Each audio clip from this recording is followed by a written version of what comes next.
Have you ever felt lost when you're trying to learn SEO? As a business leader, a non-marketing person that manages marketing team, it is difficult to understand how SEO really works. In today's episode of the podcast, I'm going to be demystifying SEO. I'm going to be talking about SEO from a non-BS, non-marketing perspective. This episode is going to be broken down into 5 sections. The first section is going to be talking about what is SEO, why it's important, and how it works. And then I'm going to go to the second section where I'm going to talk about understanding keyword research and its importance. The third section of the podcast is going to talk about on page SEO. The fourth section is going to talk about digital PR. And then I'm going to end it with talking about website SEO configuration. It is very, very important to understand what exactly is SEO. It's like going to the library and you get into the reception of a library and you need certain information. Instead of you going to get those information by yourself, you ask the receptionist and say, "Oh, this is what I'm trying to get. Can you get me a book that talks about this?" That is exactly what SEO is about. SEO is primarily Google presenting information to people, and that information is based on what they're looking for. It's very difficult for Google to understand certain things about certain people. So Google would rely on your search history, how you've been using the internet, how you've been using your browser history specifically.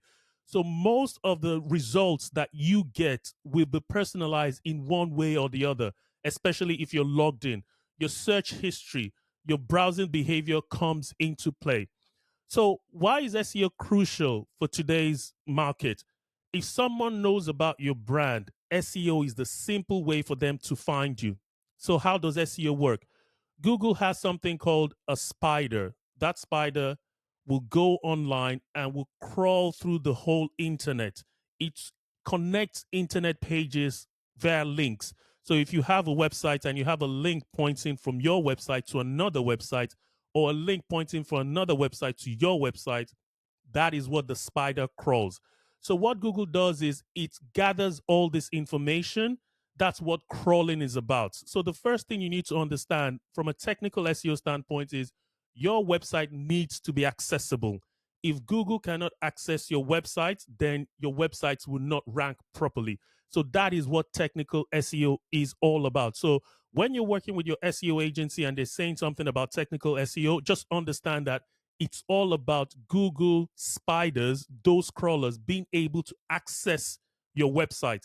If they're not able to access information on your website, those information would not be accessible to customers. So that's technical SEO.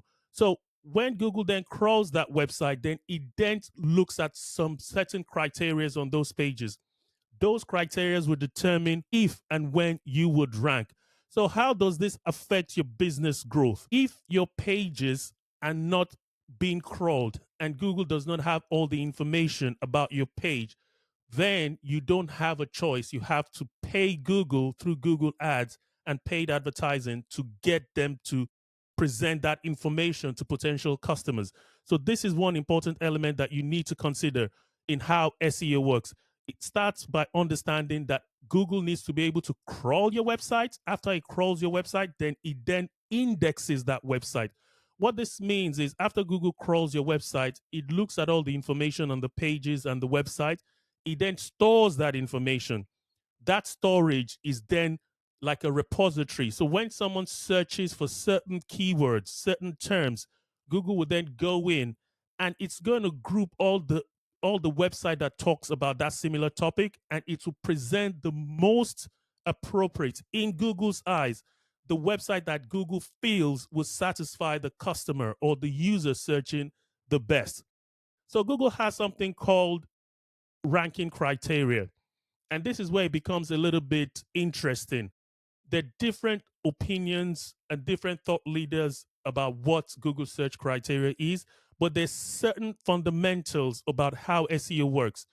Google is not just going to rank you because you have good content on your website. Google is going to look at something called a backlink profile.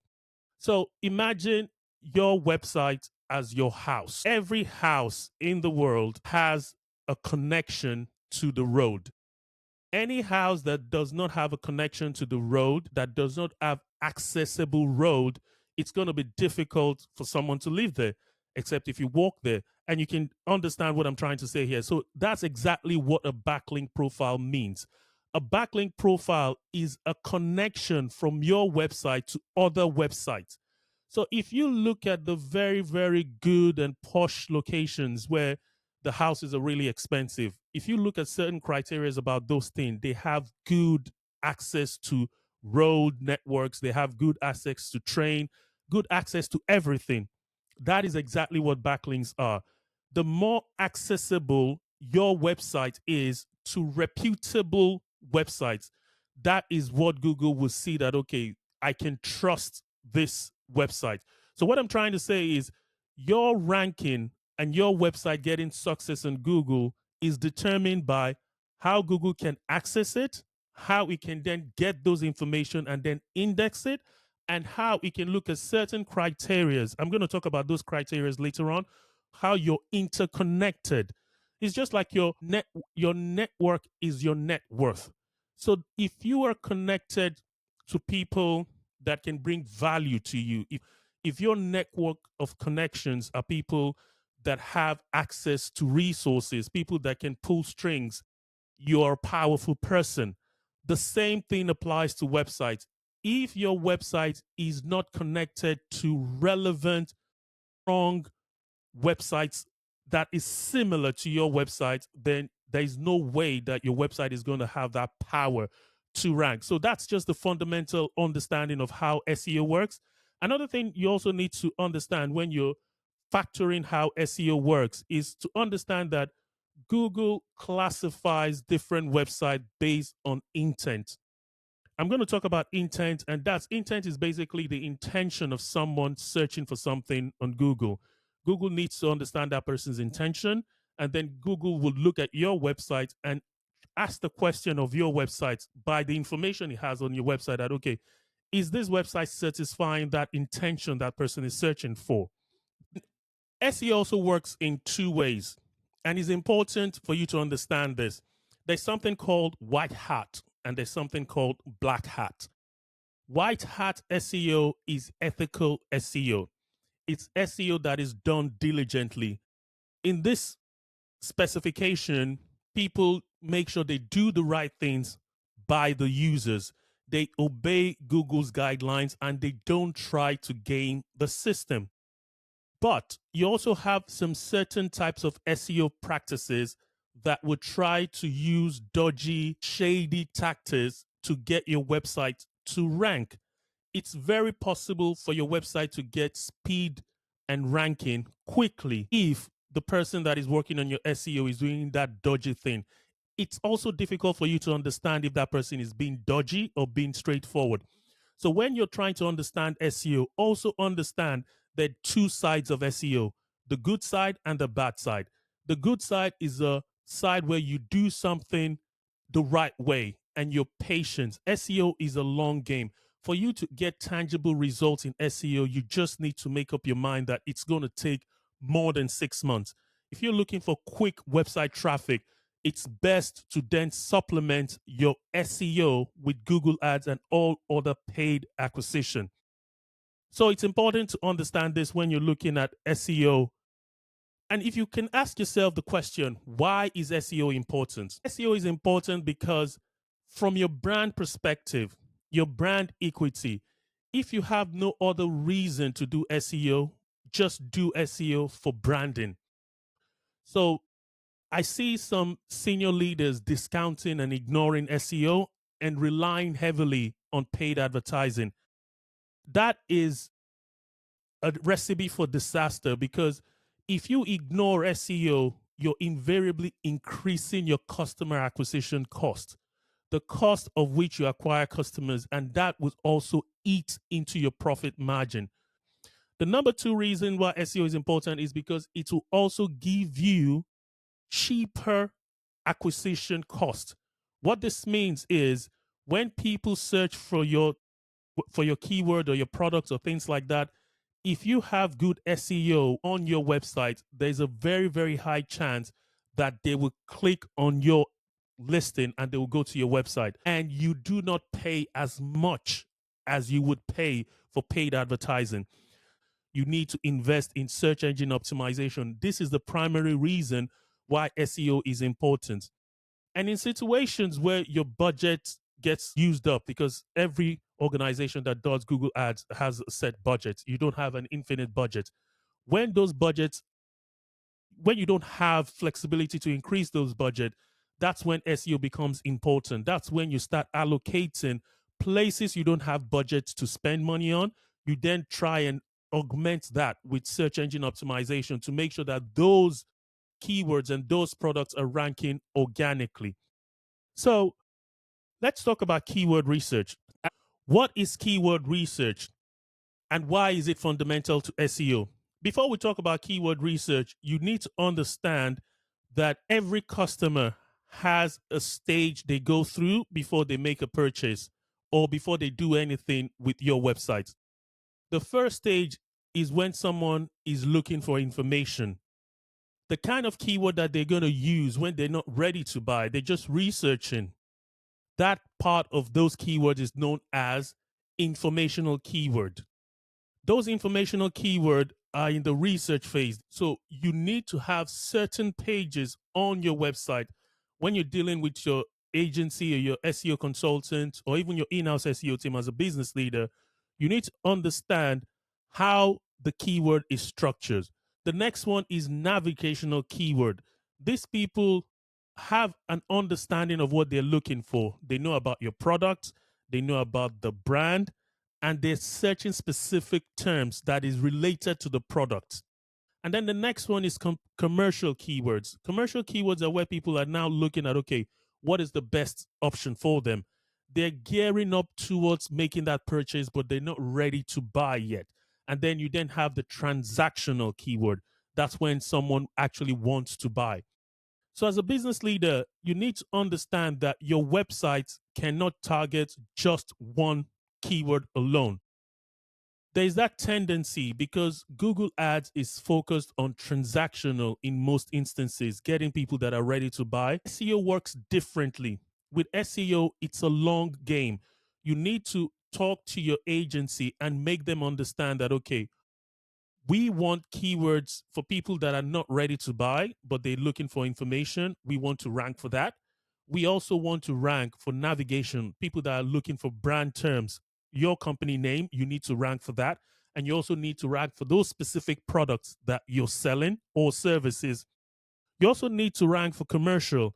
This part is often ignored, and that's where people are like trying to make a decision. It's very easy for people that do not even know about your brand for them to be aware of your brand, even in the commercial stage where they're almost ready to buy. There's a strategy to that. I'm going to talk about that later on. With the transactional one, you also need to optimize your website for transactions so it can then reduce the over reliance of your website on Google Ads and paid advertising. So, with keyword research as a business owner, just know that you need to look at the intention, the intent of people that are looking for those keywords and make sure that your website has pages that cater for that.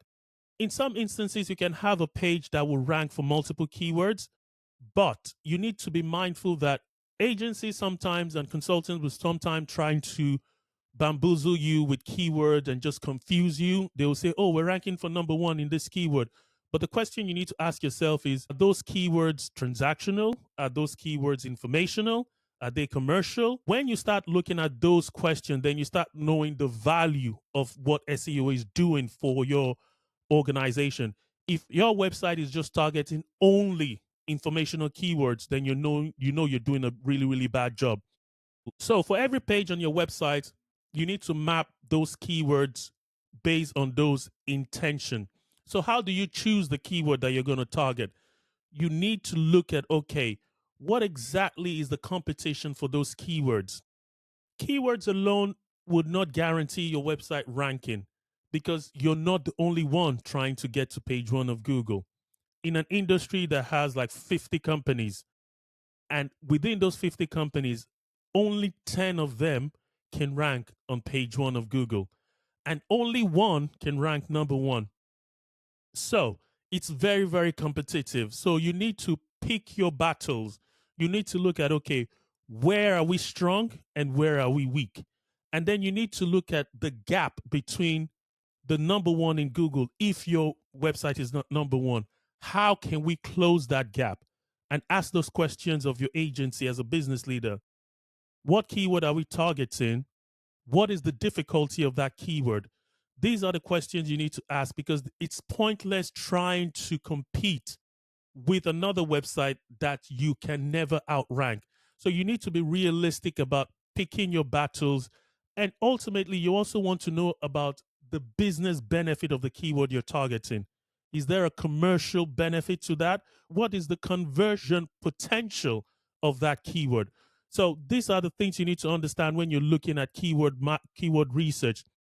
And you, as a business leader, when you're managing these teams, first you need to ask them to create a keyword list for you, and you need to tell them to map those keywords based on the customer journey. You also need to analyze the top ranking pages to understand how you can outrank them. And another thing you need to understand about keyword research as a business leader is different keywords have different content types. Some keywords you can basically rank for text content. Some keywords will lean towards images. So there's certain industry where it's very visual, where even people that are searching for that product want visual cues. They might go to Pinterest, they might go to other social media platform. So you really need to understand your product, your service, and the kind of content that the customer wants. So those content in some instances might be geared towards a more robust social media presence to augment your website presence as well. So not everything has to be just your website alone. Your understanding of those keywords will inform your strategy into how what type of content you create. And another thing you need to also understand is your competition, the people that rank above you. You need to look at the gap between yourself and them. Look at the keywords that they're targeting. In some instances, the kind of keyword that your competitor is targeting is based on their business strategy.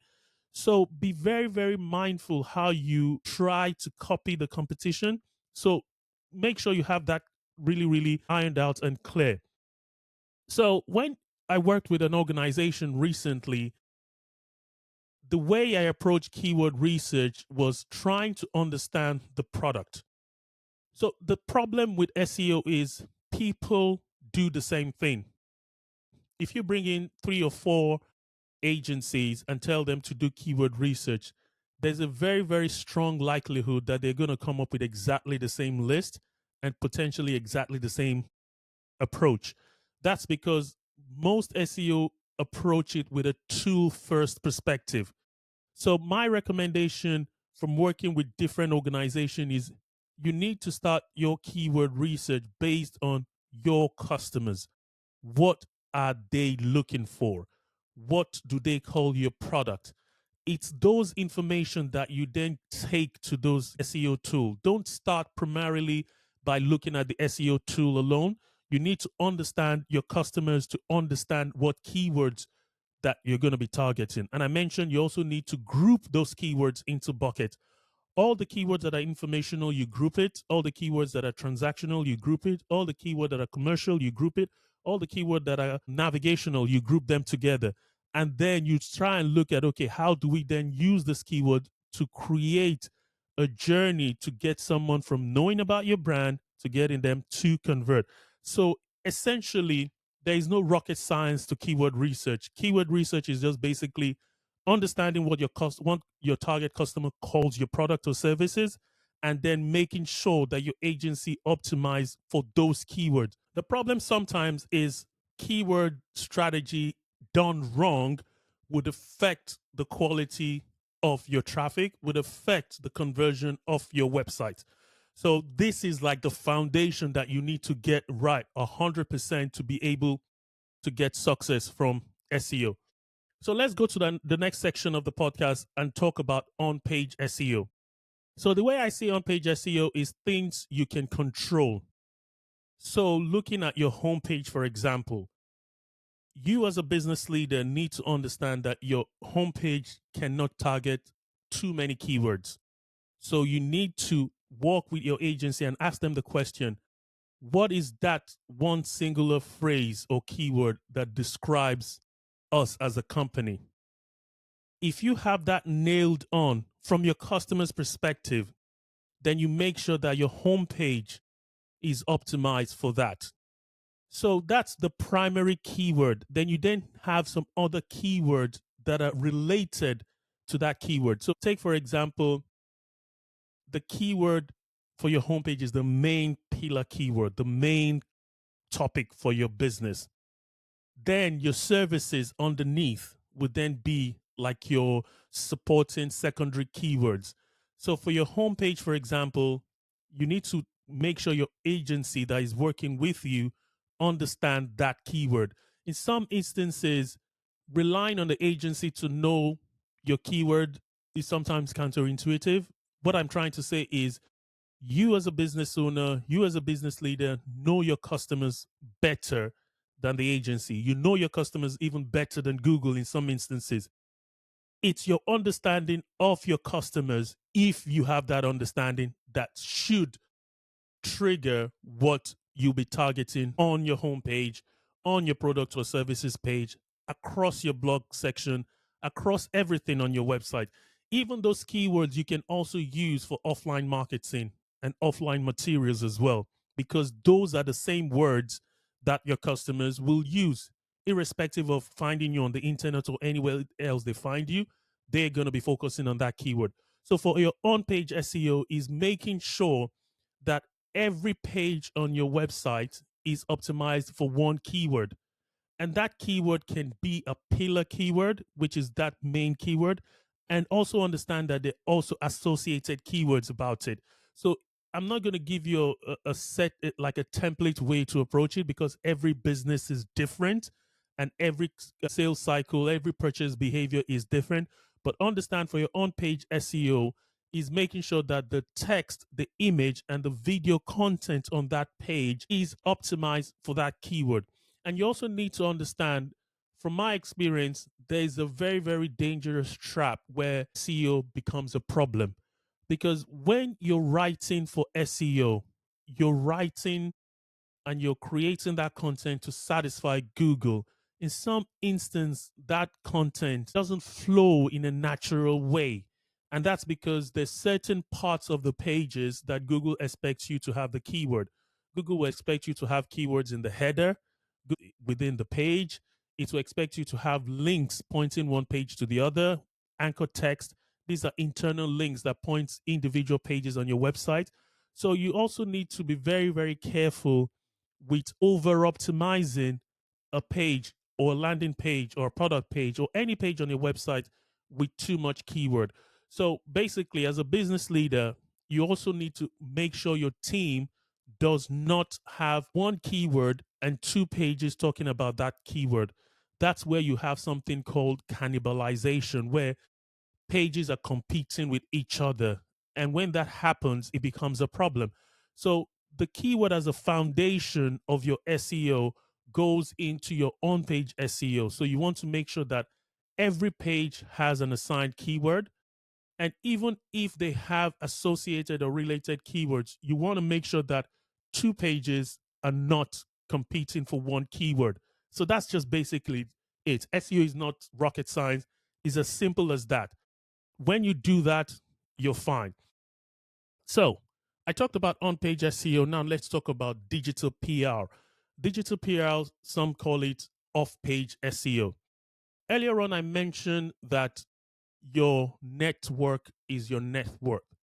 I also mentioned that where you have your house determines the connection of your house to roads, major roads, and supermarkets or luxury locations also determines the worth of your house. I said the same applies to your website. So for you to upgrade your website, for you to actually outrank and climb up the ranking, the most important thing is the links that point to your website. So when you're doing SEO, understand that the first stage of the SEO is those things you can control, where those things that are just one off, making sure that the content in your page is optimized for keyword. I'm going to talk about technical SEO, making sure that that is also done properly. But the ongoing thing of SEO, where you need to do it continuously, is where you then actively look at the connecting websites to websites that are ranking above you. What I mean by this is some major websites, say for example, fashion, you have fashion magazine websites that will point to a fashion retailer. That's the neighborhood. So that's what's relevant to them. So for your own website, you need to look at your industry. Who are the kind of websites that your customers would ideally go and interact with if they're looking for information? And you want to make sure that your website link is placed on that website to bring traffic to your website. So it's also a way of getting traffic to you without people going through Google. Say, for example, you work in an industry and there's an industry magazine or industry website that talks about your industry. Placing content on that industry website and having that pointer link to your own website, that is essentially what link building, digital PR is about. It's easy to get this confused where people just then start getting links that are not useful. So when you're dealing with this, you want to make sure that the website that is pointing links to your own website has authority. It's also relevant. And you can easily fall into the trap where some agencies will tell you, oh, we're going to get you 30, 40 links a month. If those links are quality links, then it's good. But if they're links that are not relevant and do not have authority, then that might become a problem for you down the line. So when you're managing your SEO team, make sure that you're telling them to get backlinks from reputable websites that is relevant to your industry. And also, if you have local businesses, physical location, you also want to make sure that you have Google My Business optimized, where people can actually also find you, not through your website, but through maps, through their maps when they're out and about. They can actually search like restaurants and it will come up in Google Maps. And if you're a restaurant company or whatever company you have, your presence will be in Google Maps and they will then come to your website. Another thing that you also need to use for like digital PR, which a lot of organization and marketing teams ignore, is YouTube SEO. YouTube SEO is another channel because if you look at Google's infrastructure, you have Google search, you have images, and you have videos as well. Even Google is doing like short videos as well. So this is another avenue for you to put video content out there. And when people watch those content, they can easily, within the description of the content, you can have your links there as well, where people will then click on it and then come to your website. So when you're doing this link building as well, when you're managing those teams to do link building, you need to understand that the links, that's like the text that people click on that comes from another website to your website, will also have a name attached to it. That name is what would describe what that link is about. You need to make sure that that is as natural as possible. As a business leader, you don't need to get into the weeds, but you need to ask these questions about the SEO team or the SEO agency that is managing your SEO to make sure that they're doing things in a very organic way. So those links pointing to your website appears natural. And how does this happen? Those links can either be in form of a keyword, it can be your website URL, and it can be just generic terms, but relevant terms that is related to your website. So that's really, really important. So, what you want to ask your agency or your SEO team is to give you a list of all the good backlinks. And those backlinks is one link per domain in some instances. You're looking at one quality. You're looking at quality, not quantity. So once they give you that list, then that becomes your digital PR roadmap. So for the next 12 months, you're then going to task your SEO team to acquire high quality links to your website. That's why I said SEO is a long game. You also need to have a budget and a roadmap for this. So while on page and technical SEO is something you can do within a month or 2 or 3 months at the most, the ongoing SEO part is that digital PR, that link building. And in some instances, you also need to refresh and do like an MOT of your technical part of your website and the content. So it's not like once you do your on page content, you leave it. Continuously, you need to look at those content because Google likes freshness. It's just like a person. Every day you wake up, you take your bath. But with the website, every now and again, you need to have a review of the website content and freshen it up. Just look at it as your website taking a bath and making it cleaner as much as you can. So let's talk about technical SEO. I mentioned earlier on that how Google works is it crawls your website using spiders, and Google's access to those pages on your website is important. Another thing, it's like a person as well. If you're physically fit, I'm not trying to body shame here, but the slimmer and fitter you are, the more healthy you are, the more athletic you are. The less healthy and fit you are, the slower and sluggish potentially you can be. The same principle applies to a website as well. If your technical part of your website is not functioning properly, if it's too heavy, if the pages have very large images, if they have large video files, if they're very, very complicated for Google to access, that quickly becomes a problem for you. So, as a business owner, you need to then talk to your team and make sure that you ask them the right question that, okay, is our website fast? How can we make it fast? You don't need to go into the details, but just understand for SEO to have good impact and good effect, you need to pay attention to that. Another technical thing you also need to pay attention to is then ask them the question, what does our website look like on mobile? Don't ask them for any technical detail. Just make sure that you tell them, I want my website to be optimized for mobile and to be fast. Speed is extremely important. And you also want to make sure that you're asking the question, how often is Google able to access our website? And for Google to access that website, it needs to be able to crawl it. Sometimes you don't have to wait for Google to crawl it. You can tell your SEO team to go make sure that they're submitting your sitemap. A sitemap is like a file that will help Google know what the pages of the website are. It's like basically you're giving Google a map of your website and say, okay, Google, I've made changes to my website. We've added new pages. We've done this. Some of this can be automated in something called Google Search Console, but you also need to make sure that these are the things that you're on top of to make sure that you're getting the best when it comes to SEO. I'm not going to go into very technical details, but as a business owner, you also need to then ask the question, how do you measure SEO success? This is a very confusing thing for some business owners because it's easy for an agency, a consultant, or anybody to give you metrics that doesn't really add value. A good example is a few years ago, I was working with a business owner, and the agency was ranking for a keyword that wasn't very competitive, and they were ranking number one.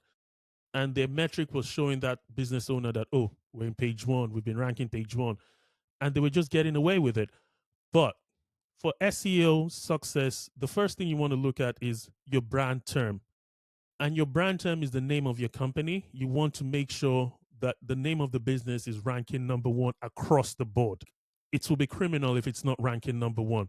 You also want to look at, okay, what are the keywords that are ranking and how are those ranking increasing?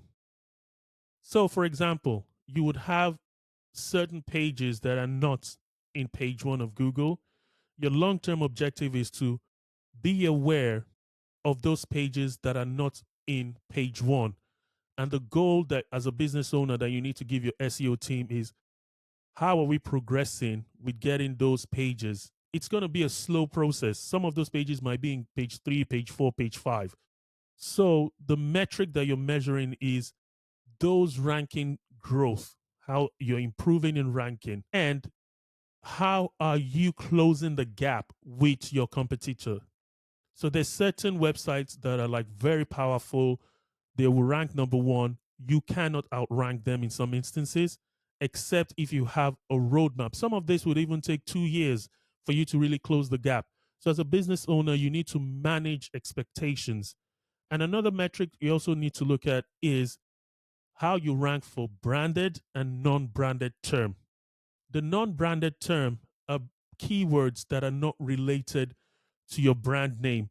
They're not generic keywords, but they're keywords that even your competitors are trying to rank for. In most instances, they're keywords that are like related to what you're selling. A good example is credit card.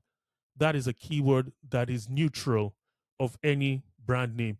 But if you then add Amex credit card, Visa credit card, then that changes. But for those non-branded term, like credit card example that I'm talking about, you want to see how much you're ranking for that. And again, you also need to understand that they're pillar keywords and the keywords that are more long tail. So your keyword strategy and the metric you need to look at is, if you cannot compete with those keywords that are more difficult, you need to ask your SEO team that, okay, how are we ranking for those keywords that are less competitive, less difficult, and how can we use that as an entry point? In my experience of SEO, the most important thing is how you approach those keywords map that I mentioned with the intent: informational keyword, transactional keyword, navigational keyword, and commercial keyword. You need to pick your battles with all those keywords. The bulk of the competition is with the transactional keyword.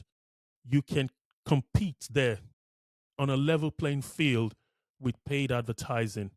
But when it comes to organic, the competition gets more difficult if you've ignored SEO.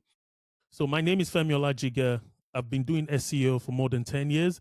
If you need help creating an SEO strategy, creating a keyword research, optimizing the technical part of your website, and also making sure that your website is converting to the best of its ability, connect with me on LinkedIn, send me a message, visit my website as well. Just find me online and reach out to me, and I'll be happy to help you. Thank you.